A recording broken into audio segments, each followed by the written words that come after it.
Welcome to the Terrible Podcast with your hosts from SteelersDepot.com, where you can find all your latest and greatest Steelers news. It's Dave Bryan and Alex Kozora, always lit, talking Steelers. And now, here's Dave and Alex.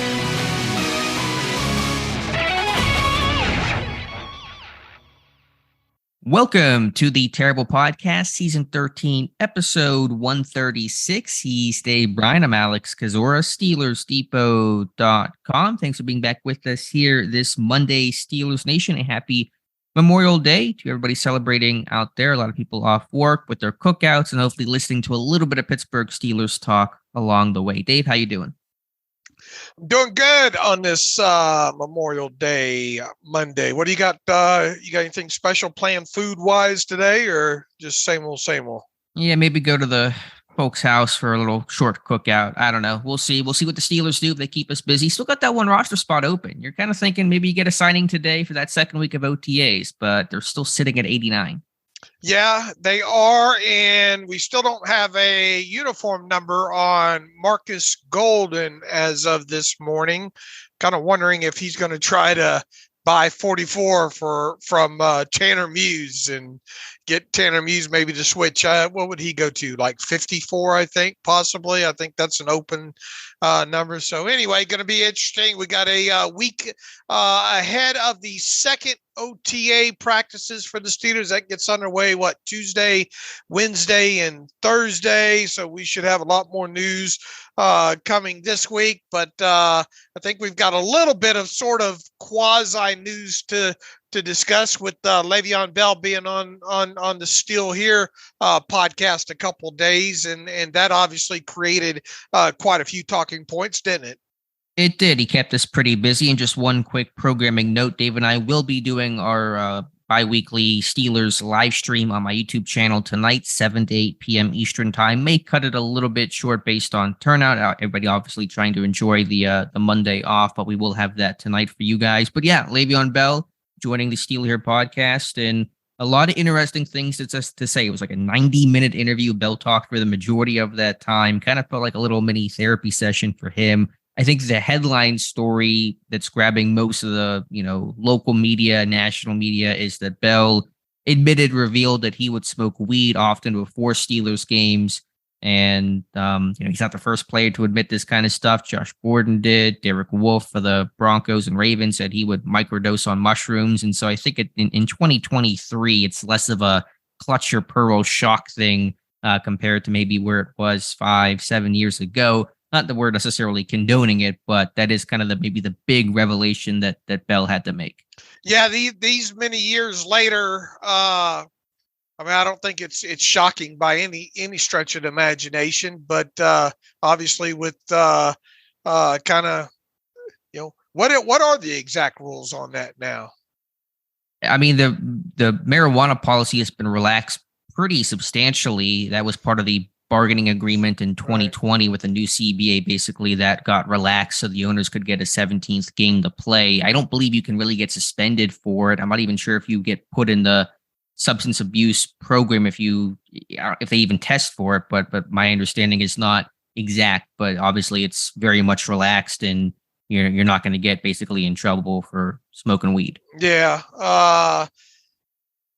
I don't know what he accomplished by admitting that, but got it off his chest, and all that like that, and obviously it was a big story at the time with him getting pulled over with LeGarrette Blount back then, I think, at the time, and obviously it was a real newsy story at the time. But my biggest takeaway was from all that was said, and that was, he at this point kind of does regret, being such a stickler for the guaranteed money. And boy, remember all the articles so many that I wrote at that time, at what the best contract offer over those back-to-back years probably looked like, and how I pretty much guaranteed that the Steelers weren't going to guarantee more than that first year money with him, which at the time, though, I think was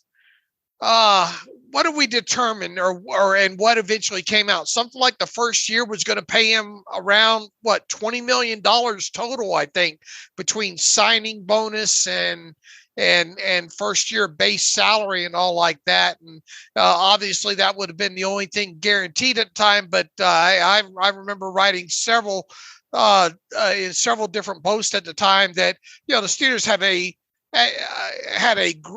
had and have a great history of, paying out, not only, large percentages of those high dollar contracts, but really about 9 times out of 10 paying out the full contract value over the length of it, barring anything substantial happening like an injury or a suspension or anything like that. So, even though it was only guaranteed the first year money at the time, the chances of Le'Veon Bell playing out that entire deal, especially from the first time that he was franchise tagged, was probably going to be, a high percentage of that. And, obviously it turned into back-to-back franchise tags and him playing underneath the first one and not playing underneath the second one, and then going to the Jets. And we all saw, how that turned out for him. Now, it was a nice, quick, guaranteed money, grab for him initially, but, he was out the door quickly. And then really not too long after that, he was, out of football for lack of a better word, signing those minimum value, minimum or veteran benefit deals and all like that. So I think if it made it sound like if he had to do it all over again, he probably would have taken the Steelers' best offer and gone from there. Sure. I think that was really interesting to see him detail everything that happened contractually and his decision to sit out, his decision to leave. And he basically said, I had a really good coach in Michigan State. I loved Mike Tomlin. He had really honest, upfront guys. And I was conditioned to think that every coach was like that. And so whenever he left for the Jets, he just thought it'd be the same thing. Adam Gase gets there. It did not go well. It was not the same thing. Bell, like so many players, unhappy with the job that Adam Gase did, and he was quickly fired. I thought it was interesting when Bell talked about what Pittsburgh's offer was, and I'm kind of paraphrasing here from trying to think back to a couple of days ago, but, Pittsburgh sent him an offer on that first franchise tag.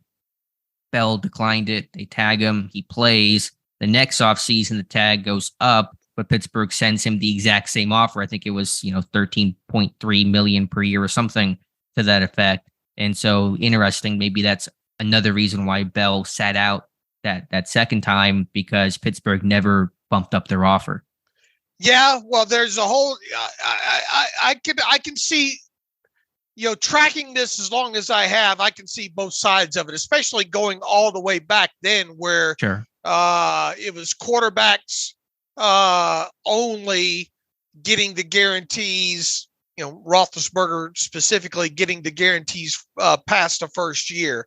Now, obviously, since then, we've had the guys like, TJ Watt and Minka Fitzpatrick be top of the market players. And you knew at some point that particular wall was going to come down, especially for top of the market at their position players.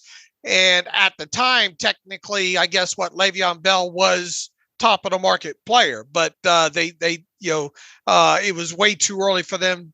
They were still going to hold firm with their stance on, everybody but the quarterback, is going to have to be fine with first year money. Now, the aspect of, I can see Bell's side of that, because he ended up playing underneath the franchise tag that first year. So technically, when you applied that, the 120% rule on back-to-back years, you can understand. And then obviously in, years inflation, you can understand why he probably expected the offer to go up a little bit more per year. But even right, so, above the tag, the right. offer stayed and it was below the second tag figure. Right. And, still that second offer after the second franchise tag wasn't going to include guaranteed money past the first year. I wouldn't think. I don't know if he said that specifically there, but I guess the Steelers' view of it was, well, look, we offered you this deal, and we're take it or leave it still. So I guess you could slap the hands of both of them, right?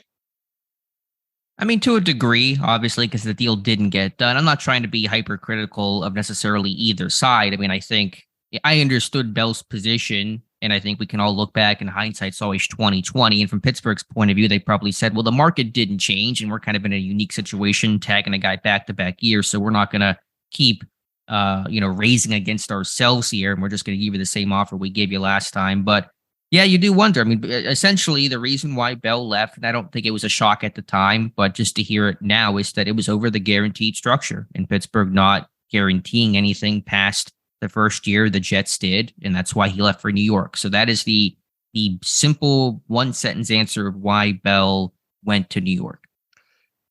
Do you think he would have played out his contract? I mean, it's one of those, we don't like to deal with a lot of hypotheticals, but it does make you wonder, had he, let's say that first time he was tagged, had he taken that deal, do you feel pretty good about his chances of playing out that entire deal?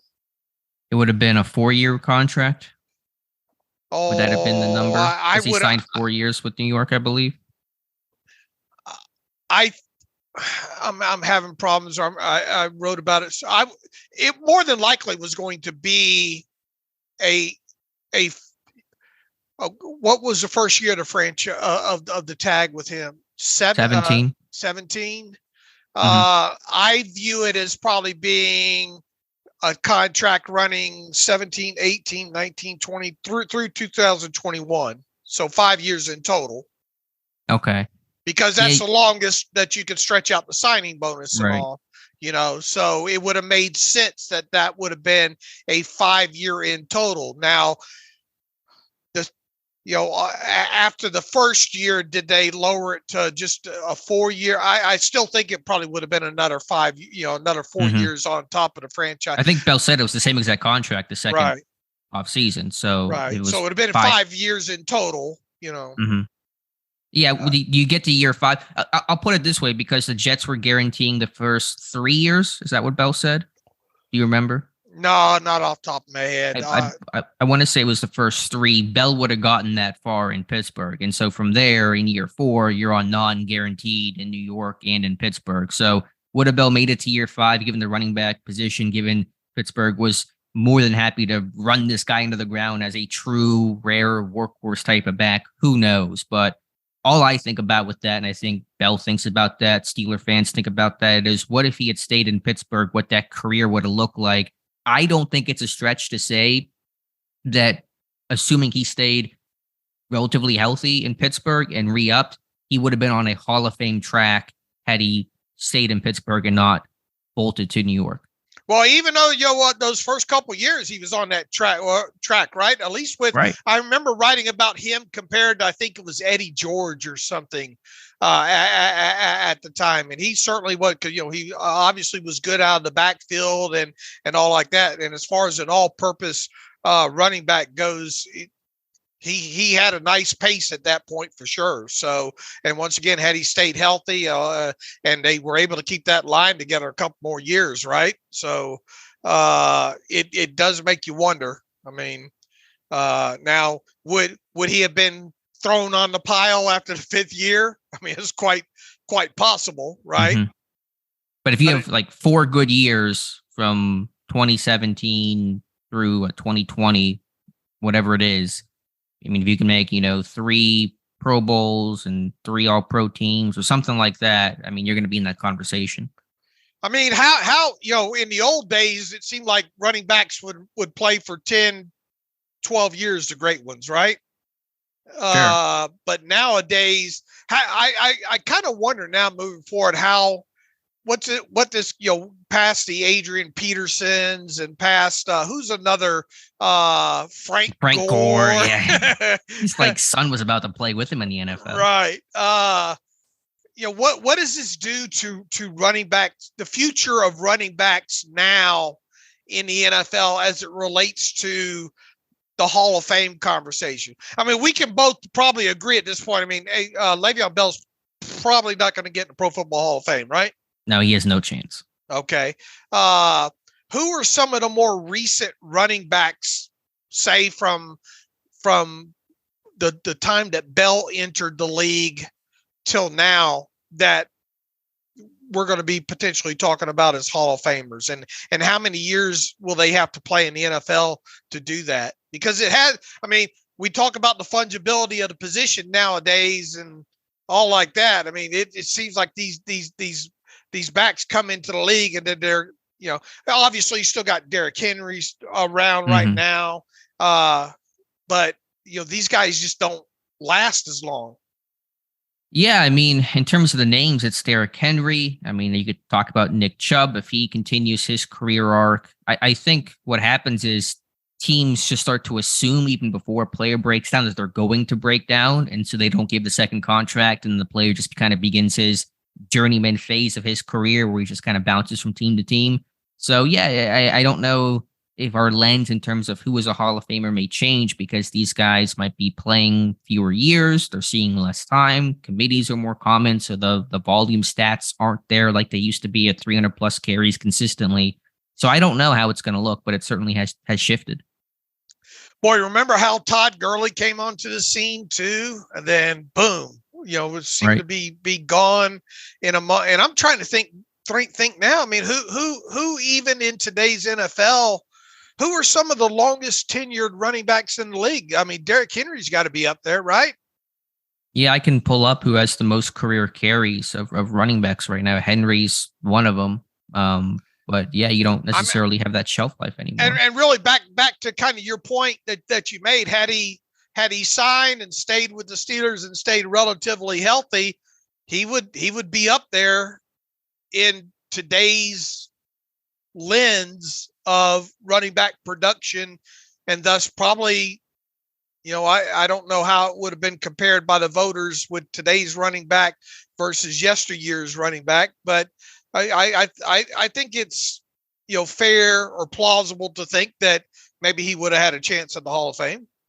I think so. I mean, the numbers he was putting up, I'm doing research last night for a future article. And I mean, in Bell's second year, he had a top 25 season in NFL history in yards from scrimmage. I mean, just absurd numbers that, you just don't see from guys, especially that early in their career. In terms of running backs with the most carries that are active or at least semi-active in the NFL, Ezekiel Elliott is number one, a free agent right now. Mark Ingram's career, did he retire? I mean, he's basically retired. He's 2, Derrick Henry 3, Melvin Gordon 4, Latavius Murray 5, Joe Mixon 6, Dalvin Cook 7, Nick Chubb 8. And so, who's the Hall of Famer from that list? Derrick Henry.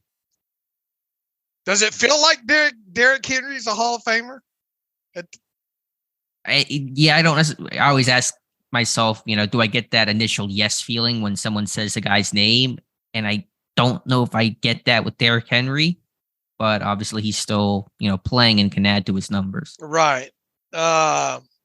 It's an interesting, boy, it feels like 2016 or 17. It doesn't seem that long ago when you do the math, but now with the way kind of running backs and the fungibility of them are, it does almost feel like it's been a decade ago. And that's why Bell would have had even better odds to make it, because his competition wouldn't have been all that competitive when it comes to comparing him to other running backs of his era, to the point that you made a couple minutes ago. Yeah, that's true. And, kind of looking ahead here, I mean, what does this do? I mean, it's going to be interesting to see the market of the running back moving forward here, specifically with Najee Harris, because I wrote about that, I think earlier in the off season, that this past or shorter around this same time next year, the Steelers would have already have had to make the decision on whether or not to pick up the 5th-year option on Najee Harris. And then at that point, exactly 1 year from now, I guess we'll be talking about whether or not Najee will get an extension, right? Right. I know we had this discussion a couple weeks ago, but I forget what you had said. Do you believe Harris gets that 5th-year option picked up? I think if he has the kind of year that this offense better have when it comes to playing the bully ball and all like that, and assuming he stays healthy, yes, I do believe that they will pick up the 5th-year option. However, when you get into the extension talk, because the 5th-year option would technically be for the 2025 season, right? Mm-hmm. So, I guess let's see, he's entering his 3rd year right now. So he would play that. Yeah, I'm not sure if he would get the extension a year from now or not. Let me ask you this, just to focus on the 5th-year option. What would have to happen for him to not get it picked up by Pittsburgh? That might be a better way to frame it. Well, injury, obviously. Sure. Yeah. Beyond that, it would just have to be a really pedestrian. Let's say he plays 15 games and just averages the 3.2 or 3.3 yards per carry. It would have to be a mighty pedestrian year, I think.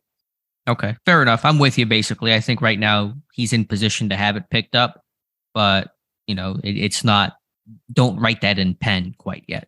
Yeah, look, if he stays on the field for 15 to 17 games, I think you got to like his chances overall.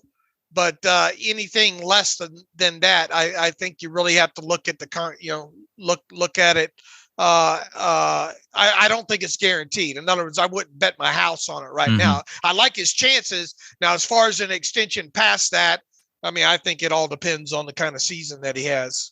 Sure. I think that's a very fair point. Back to Bell, he made the comment that he hopes to retire as a Steeler whenever that day comes. He's not officially announced his retirement from the NFL. Kind of made a joke about, I want to get back in a game, and he was kind of more just tongue-in-cheek preseason stuff. I don't think it was a serious conversation that he wants to be a running back in a regular season contest with the Pittsburgh Steelers again. I don't think Pittsburgh has a particular desire to add him, even if he really wanted to. But to the idea of the whole ceremony, one day, sign a contract, retire thing. A, how do you feel about that, Dave? Are you open to that? And B, do you think Steelers Nation at large would be welcome to that idea? Would they invite him in to retire a Steeler? Well, look, I think the byproduct of this most recent interview that he did has people coming back over. Time heals all wounds, right? Sure. Generally, and I think at this point, people have forgotten a lot of the stupid stuff, So I think the byproduct of this interview has him more in a favorable, reminiscent, nostalgic, because those are some great years, right? Those are some years with the Killer Bees and all, where more than anything at this point, when you look back at that time, you're thinking, how the hell did this team not win a Super Bowl? I know, right? I think that's the biggest thing, the biggest takeaway right now today, all these, these 4 or 5 days after this interview now, I think that's the global takeaway right now, especially with AB and all the nonsense that continues on with him. And by the way, good thing I didn't buy that pay-per-view. Yeah. You'd be disappointed. A little no-show. But I think the global kind of sentiment right now on the heels of that interview with Bell is that, how the hell didn't that team win a Super Bowl? Secondary to that, I think people are like, kind of glad to hear Bell say, man, I wish I would have taken the offer. The grass isn't blah, blah, blah. Grass isn't greener on the other side and all like that. I think we are still, however, a few years away from there being a higher percentage of acceptance of, oh yeah, bring him back in. Let's have the Hines Ward ceremony or insert, the James, because even James Harrison left, right? And came back. But I think we're a few years away from that. So I guess what I'm saying is if Bell, goes on and does this thing with the boxing and all like that, maybe does one or two more of these similar style interviews of saying, yeah, I should have, I wish we would have stayed and all like that. I think we could be looking at the plausibility of us seeing kind of that ceremony in Pittsburgh. I don't know if the Steelers are ready for it right now. And I don't know if the fan base at a larger percentage is ready for that. But I don't think he hurt his cause by doing this interview. Does that make sense? It does. I think Pittsburgh would be open to it as an organization. I think Mike Tomlin would. I don't hold a grudge against Bell. I never really did in the first place. I think he made a mistake. I think he was making bad financial decisions. I think he was kind of chasing some of that money and not necessarily looking at the longer road, the bigger picture. But the way that I framed it to somebody was, when Le'Veon Bell and Antonio Brown exited on one of those many bridges out of Pittsburgh, Le'Veon Bell left a couple of potholes, and they can be repaired. They won't, because potholes don't get repaired in Pittsburgh, but they can be repaired. Antonio Brown burned the whole bridge down. And that became a sinkhole. Yeah, that the bus fell in Pittsburgh, if anyone gets that reference from a couple years ago. So two different things. Bell, what's the worst thing that Bell did? I mean, he got suspended a couple times. They were some probably immature, some poor decisions, but they weren't just the bombs that AB was throwing at the organization, at Mr. Rooney, at the whole team. And you don't have all this craziness that has followed Bell. I mean, it's, since his NFL career has essentially ended. I mean, he's done his boxing thing, but he's not done anything that's drawn really a negative headline the way that Antonio Brown repeatedly and continues to have. So I think it can be forgiven. I think the fan base, it's going to be more mixed. There'll be some guys that just don't like Bell. It's not going to be this hatred. They just don't really want to see him in Pittsburgh again. But I think with time, another year or two, I think most fans would be accepting of that and would probably appreciate Bell, hey, I want to come back and just want to thank you guys for my time in Pittsburgh, because it was a really great couple of years. Yeah, and especially if the press conference is kind of that 15-minute variety of short and sweet and praise of the organization and I wish I wouldn't have left, and his global message being or the byproduct of that being the grass isn't always greener on the other side, and all that kind of stuff. Then I can visualize that press conference happening. I just don't think it's going to be in a year or two kind of thing there.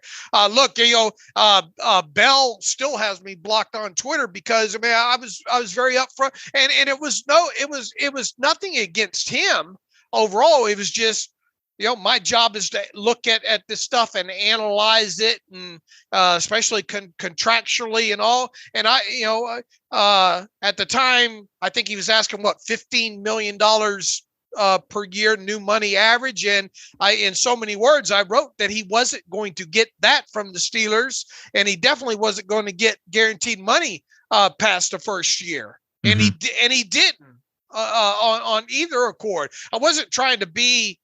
It wasn't anything aimed at him. It was just analyzing the situation, and I was right about it. Now, where I was wrong on the whole Le'Veon Bell thing there was after he played underneath the franchise tag the first year and then got tagged again. I was pretty certain that he was going to learn his lesson and that he would have accepted the Steelers' best deal the second time around because the deadline was once you tag the player is like the middle of July.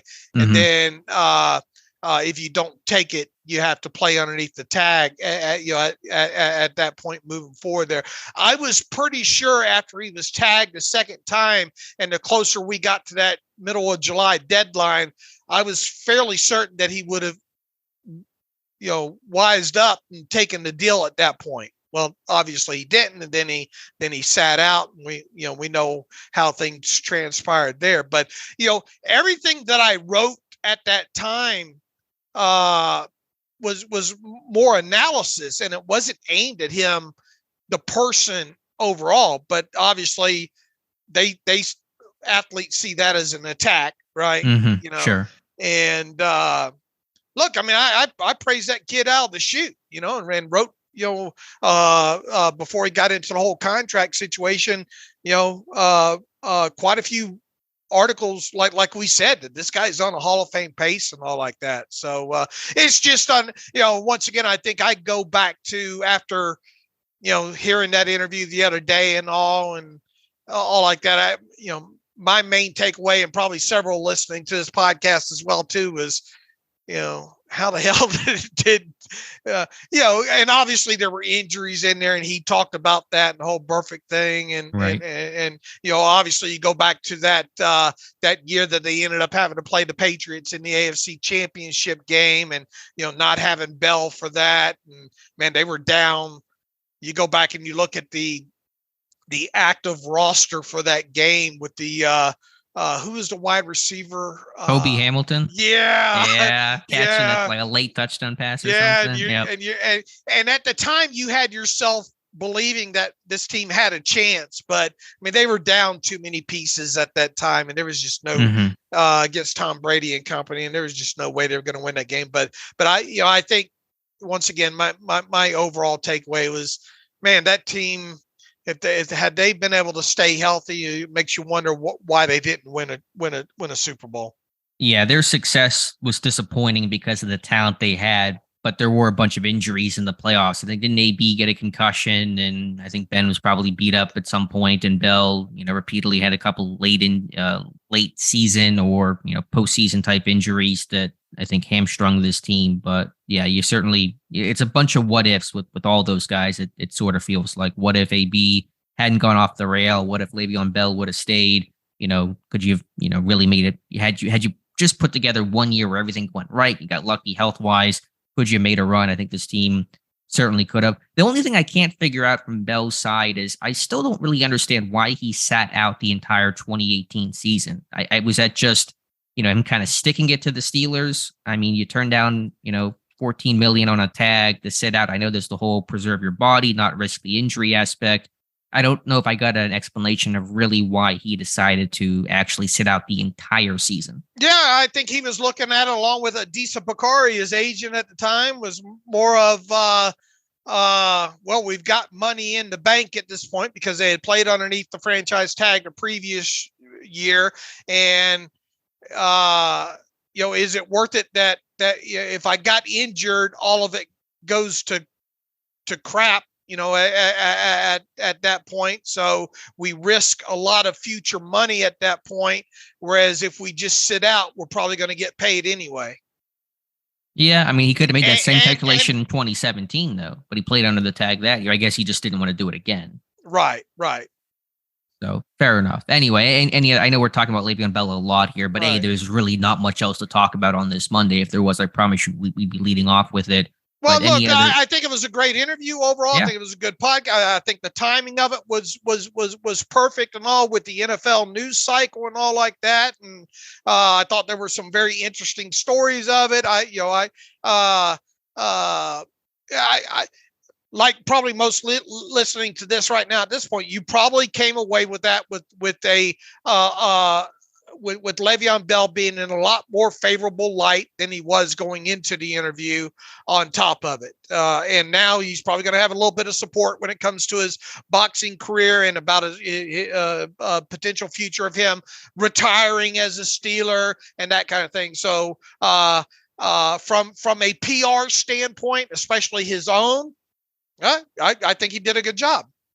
Yeah, I think so too. And it did seem like he felt a bit better, maybe a bit of a weight off his shoulders, because he's never really sat down. He's had a couple interviews, but it's never really talked to this level of depth about his time in Pittsburgh, his NFL career. So maybe that makes him sleep a little bit better at night as well. Right. So we'll see where it goes from here. And once again, I can envision that day of maybe him having that retirement press conference. I just think I'll be surprised if it happens, let's say, within the next couple of years. Fair enough. And I would welcome it because we're not throwing a parade for the guy. It's a 15-minute press conference. He signs his contract. They take a couple photos with Tomlin, and then, they do a social media thing and he leaves. So, right. It's not going to be this kind of big thing that even if you hate Le'Veon Bell, it's not going to interrupt your day too much, I promise. One piece of Steelers news that did come across this weekend, and it's just a tryout. So it's not an official signing despite that one open roster spot remaining for Pittsburgh right now. But according to the XFL, long snapper Antonio Ortiz is going to have a tryout for Pittsburgh here. I assume maybe today, maybe tomorrow, sometime soon. And so that's a long snapper who played with the XFL, the Arlington Renegades. He had bounced around in Chicago, in Dallas. And so we'll see if this team adds a long snapper to their roster. Is that going to be number 90? It could be if they want a second, true snapper. They usually don't carry two true snappers. Usually their backup kind of emergency snapper is a position player, but some of the guys they've had in recent years are no longer with the team. You go back to Vance McDonald. He was once the emergency snapper. John LeGlue, Derek Watt was the snapper last year. He's still a free agent. And, I was at times kind of critical of Christian Kuntz this past year because I think he, didn't have that great of a year. I know it's kind of hard to judge long snappers. There weren't any botched snaps, but just, I thought there were some high snaps on field goals. So maybe this team wants to look for a little bit of competition. Yeah, I don't think Kuntz is at the level of a 9-10 year player like Warren and who was before? Mike Schneck. Yeah, Schneck. I mean, where it just seemed like every given offseason, those guys were going to sign veteran benefit contracts or 2-year extensions or something like that. I don't think Kuntz has done enough to be at that level. I would not. I guess what I'm getting at is I wouldn't be surprised if they brought in competition for Kuntz. Right. So we'll keep an eye on that again. Just it was just weird the way the XFL initially framed it was that he was invited to camp, which is not a thing. There's no invites to camp. Rookie mini camp is over, but it's apparently going to be a tryout, and we'll take it from there. Right. So we'll have to see what happens come Tuesday at whatever time they hit the practice field. I mean, they got to fill up this extra roster spot soon, you would think. I mean, heck, they're sitting one short right now. You have 90, use all 90. Right. Exactly. As of right now, number 89 is Cody. How do you say the last name? Trest. Cody Trest from Sam Houston State. He was signed last week. I did the scouting report on Trest over the weekend, and he's like a very, very poor man's George Pickens in this height, weight, speed, vertical Z receiver. Good tracking, good hands, can win jump ball. He's got a little bit of kind of little man athleticism. I don't see the freakiness in the way that he tested running a 4.39. I don't see that long speed. I don't see the yak ability. I don't see a lot of separation. He's a guy that's like that true and blue Z type that will go up and get the ball. He doesn't high point the ball the way that George Pickens does, but he does track it well. He can win contested. He's a pretty physical guy. And so that's the type of player this team is getting in Cody Trest. All right. So we'll see how long he sticks now. Yeah, probably, to make the 53 is going to be very, very tough to do. Practice squad at best. And even then, he's going to have probably some sizable competition. Dave, one other quick thing, too, that we have to mention, kind of maybe the biggest news that directly relates in a sense to the Pittsburgh Steelers this weekend was it's the old adage of, dude, where's my car? Where's Kenny Pickett's? Where's this? Someone has a really funny Photoshop of the new movie with Pickett on there. So credit to whoever made that. But yeah, Kenny Pickett. That was Bidstonian. Oh, is that who did that? Okay. Yeah. That makes sense. That tracks. I just saw it floating around, but they do great work. So that makes sense. They're the originators of that. But yeah, Kenny Pickett apparently doing a radio interview, and his Hyundai Genesis was stolen. And funny enough, the dealership he was at is like a mile, like 2 miles from my house. It's real close. And so I go past it all the time. So his car was stolen with a playbook inside it. Police recovered the car. I believe they recovered the playbook as well.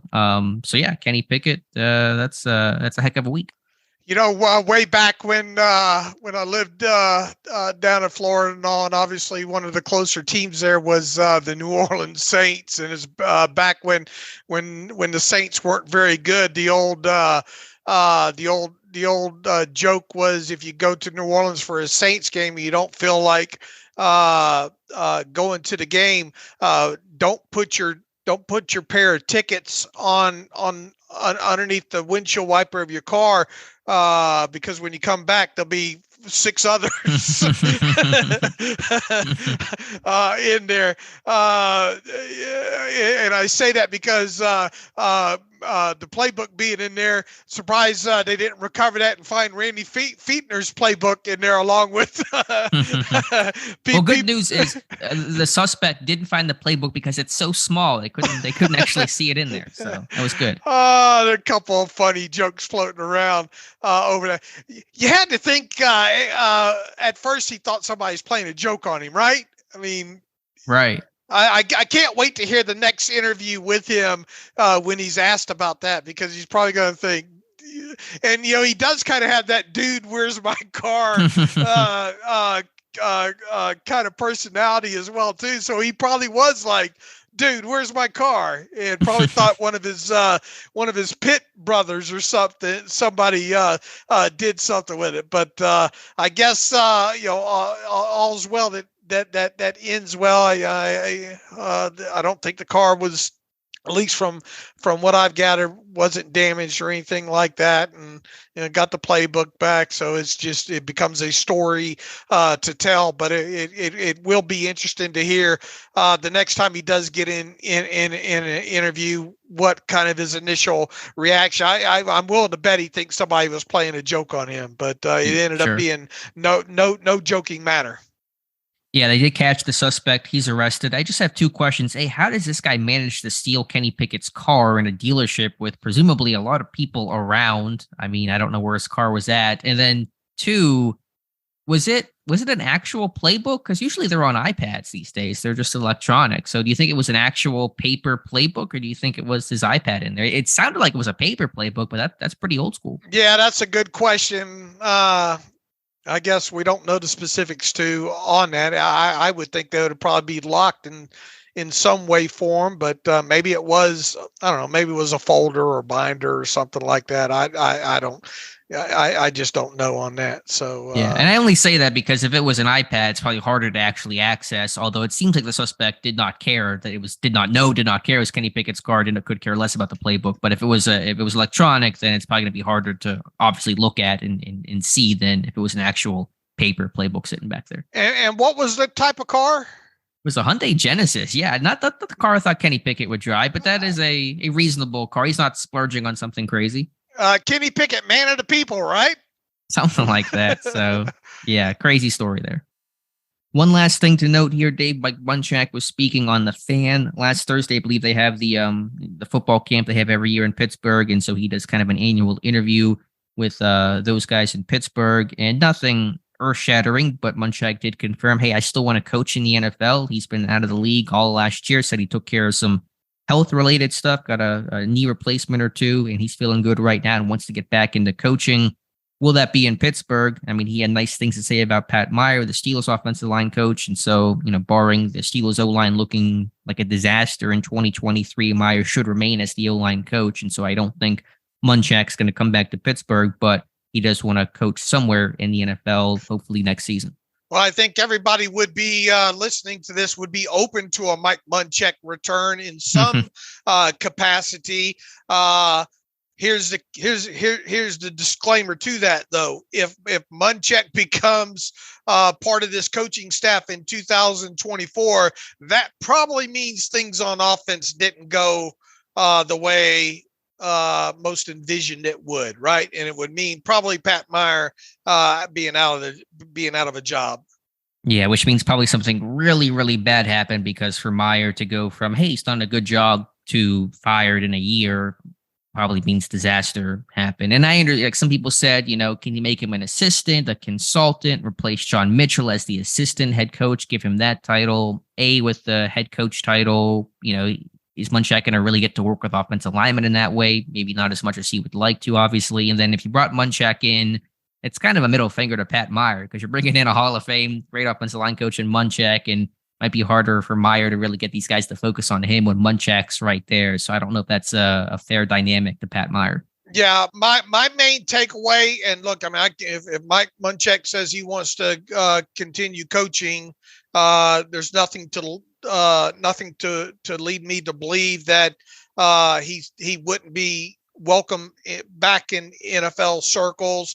So within that, I would think that, assuming he that remains his goal for 2024, with there being 32 NFL teams, and with we see annually a good quarter to a third of them go through coaching changes. I have to believe, or my thought is that Mike Munchak will be coaching an offensive line somewhere in 2024.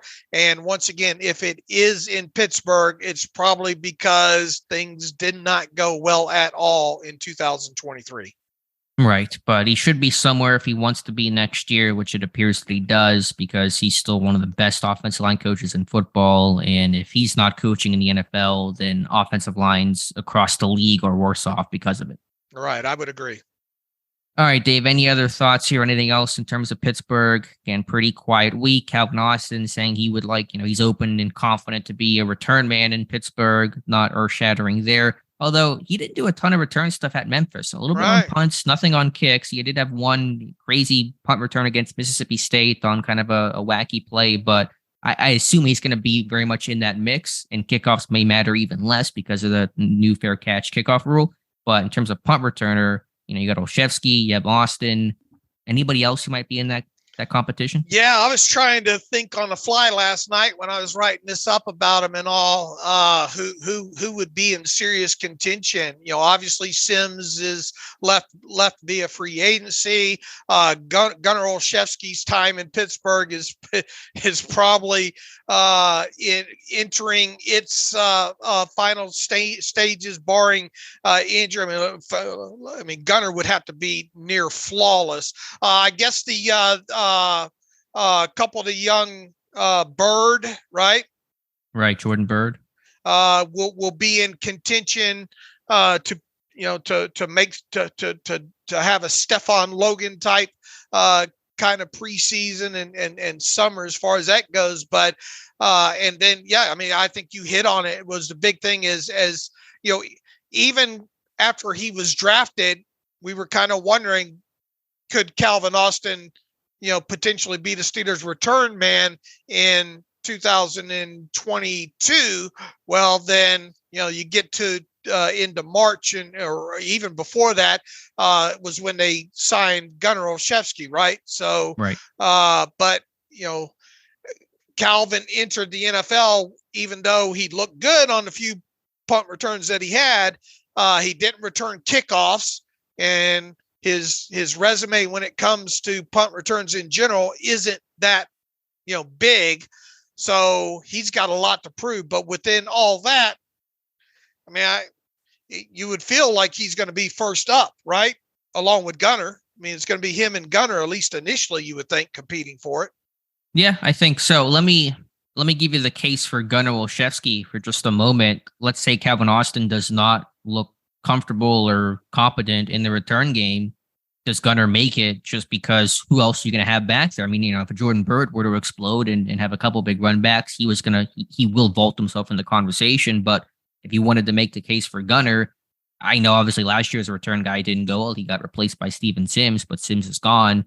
If Gunnar can show something there and Austin can't, you feel like you almost have to keep Olszewski on there just for that return aspect of it all. I think Gunnar has to be dead solid perfect, Well, my thought is he may not have, if he's perfect, good, but what if Austin's just that bad? Like, what if it just doesn't go well? He muffs a couple, whatever. I'm not saying that's going to happen, but it could. And so it may not be where Gunnar has to be great. He just has to be not bad, and Austin or who else the competition is may have to struggle. I think this team needs to get past just the not be bad. Sure.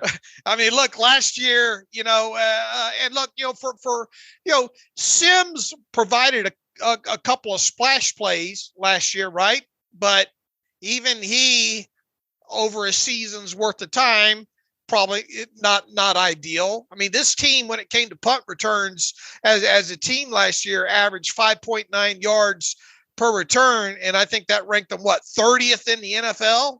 You know, and then when you look at kick return average, once again, I think that was aided by, one or two of them there. 21.3 yard average was good for only tied for 24th overall in the NFL. This 2023 Steelers team needs it all over for this team to make the playoffs and potentially win a playoff game.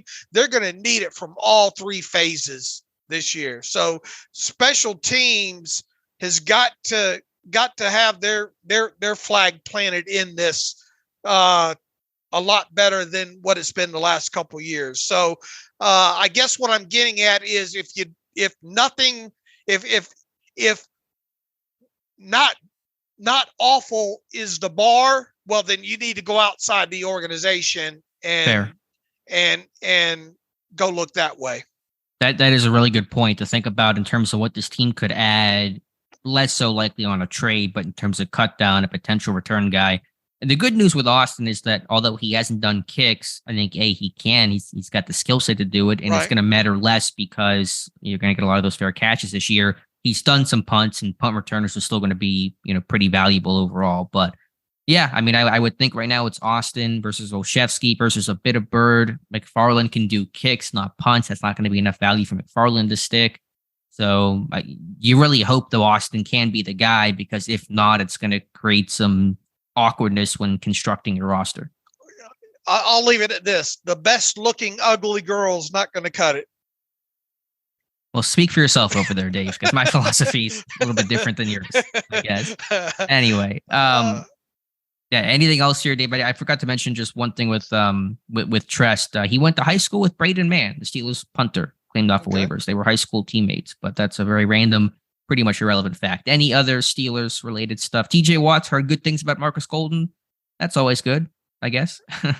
Yeah, look, I mean, played with Golden, played with obviously his brother JJ Watt, and you'd have to think those two have shook hands somewhere within there, right? Probably. And they all could probably learn, having a veteran in there like Golden, like we talked about the other day, that's been around the league. I think everybody can learn from everybody still at this point, and especially a little bit younger guy in Alex Highsmith, who is matured as a pass rusher. I think all three of those guys, once again, if they stay healthy, I think you have a nice little rotation over there. So assuming Golden, like you said, comes in not thinking that he's going to be able to compete for the starting job and knows his role, and if all three of them can stay healthy, this looks a lot better than it did a week ago. It does. It does. One last fun note here. Najee Harris had a good weekend. He was out there in the Bay, throwing out the first pitch for an Oakland Athletics game. Kind of the star of the night for the team, which is good because the team is terrible and they are moving to your neck of the woods, Las Vegas, in the next couple of years. So Najee Harris, always a crowd pleaser. Boy, this town has become a sports juggernaut now, and got the A's. It's going to be interesting. Just a little bit of filler real quick here, but they built a new stadium a couple of years ago out here in Summerlin for the what they call them, the Aviators, and moved them from that old stadium that they had back when they were the Dodgers affiliate, the 51s, and that stadium now I think is only 3 or 4 years old at this point they are the AAA affiliate of the Athletics right now. So it's going to make it kind of interesting. And obviously too, if the A's were to make the move after this, I guess would be next season, I think, or 2 seasons. Anyway, they would still be building the new stadium and all, so they would have to play in the Aviators minor league stadium until the other one is finished. I just wonder how we we here in Las Vegas kind of wonder how that all would work. Would they still keep the AAA? In other words, have the AAA team still in the same town as the major league team? And would they just work around the home and away schedule, or would they lose the AAA team to, I don't know, somewhere in Arizona or something like that? And then what would happen to that new stadium for the minor league team once the Athletics leave? Right. So that I guess that's some of the questions that go along with that, but that's not even Steelers or podcast related. But I just thought, being as how I live out here, some people might like to know it. No, it's interesting because I know that this situation with the A's has gotten a lot of attention, and ownership seems to be a wreck. And I know the fans have kind of boycotted, and the A's have won 10 games this year. I mean, it's getting bad in Pittsburgh as Pirates fans with the slide the Pirates are on, but the A's are just incredibly depressing. But I think at least for Najee Harris, making it fun for one evening for however many fans attended. And it did look like he had some fun doing it too. So good on him. Good kid. All right, Dave, let's get through some reader emails and close out today's show. All right, let's see. I don't know if we have too many in here on this holiday weekend. Let me see if I can. And again, just a reminder, Dave and I live stream tonight, 7 p.m. Eastern time for maybe a little less than our usual hour, depending on turnout. But we'll be there to hang out with you guys on this Monday. All right, Murray from Brisbane writes in, good day, Dave and Alex. Cheers to you guys and the team for providing the deepest Steelers analysis available. A recent chat about Kenny's new helmet and concussions got me thinking and comparing to rugby union and rugby league here in Australia, where no helmets are worn.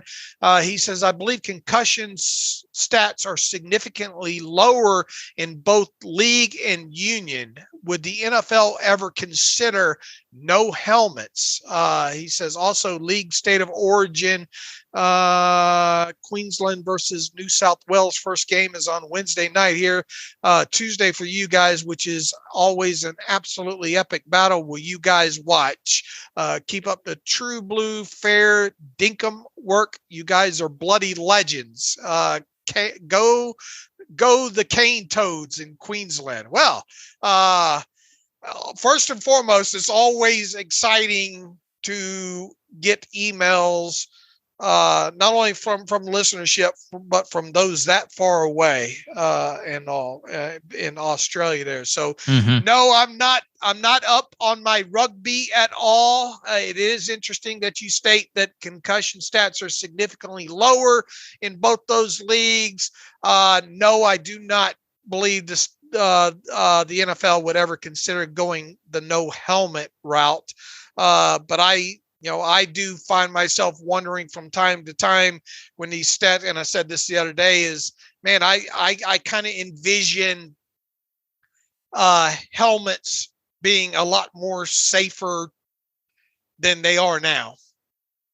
Yeah, to answer all those questions, I won't be watching the rugby match. I've watched a couple over the years, and they're pretty interesting to see, but I probably won't be catching that one. I mean, I have an appreciation for the sport because primarily football, American football, comes from rugby. It was born in Canada. Or not, I don't know if rugby was born in Canada, but they were playing rugby in Canada, and that kind of trickled down to the Northeast New England area, and that kind of eventually morphed into what we know as American football today. So that's kind of the roots of the American football game. Yeah, the NFL is never going to ditch helmets. I mean, there was a time way back when in the 30s and 40s where helmets weren't mandated. I believe the story has kind of been in dispute. I believe the last player to not wear a helmet was a Steeler for a brief moment. He was more famously a Chicago Bear. His name was Eggs Mansky, and there's kind of some debate about who was the last guy to not wear a helmet and get grandfathered in, but I know Eggs Mansky was one of those last guys. But, I don't know all the data. I've heard some of that stuff about, obviously, if you don't have helmets, guys are going to be a little less reckless, more protective, but the NFL is never going to ditch that for optics alone. And, if somebody does get hurt without a helmet, it's going to create this whole PR issue that the NFL is never, ever going to go down. Right. Murray, thanks for the email there. Hope you're doing well over there. And Alex, I think that on this short week here and holiday week, I think that's all we have in the email machine this week.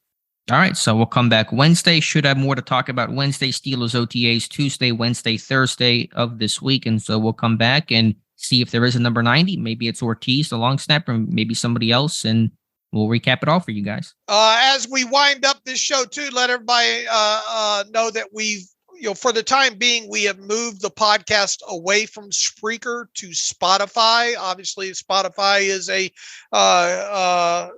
globally accepted huge platform. We like some features that they are offering. We're going to give this kind of a test run on Spotify for right now. Now, listen, anywhere that if you don't go to Spotify to listen to the podcast specifically, you should still be able to find it on whatever platform that you use. None of that's going to change.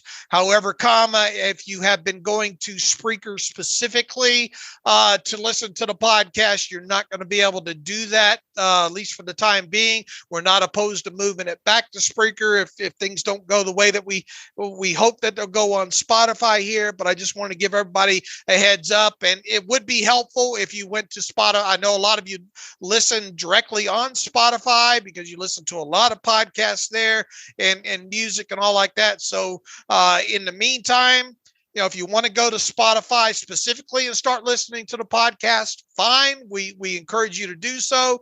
However, I think the biggest thing, if you're a listener, the only thing that you'll see change is if you have been going to Spreaker specifically to listen to the podcast. I don't think you're going to be able to do that, at least for the time being here. So I just want to give everybody a heads up. The Spotify's got some interesting options that we're looking into to maybe start adding and all. So anyway, just wanted to give everybody a heads up on that. So as we close out the show, you can follow me on Twitter at Steelers Depot. Follow Alex on Twitter at Alex_Kozora. Follow the show at Terrible Podcast. Email the show, theterriblepodcast@gmail.com. If you like what we do and want to donate to the cause, SteelersDepot.com. Hit the donate button, upper right navigational bar. Also, if you like an ad-free version of the site, go to SteelersDepot.com. Hit the ad-free button, upper right navigational bar. So until Wednesday, as always, thanks for listening to the Terrible Podcast with Dave and Alex.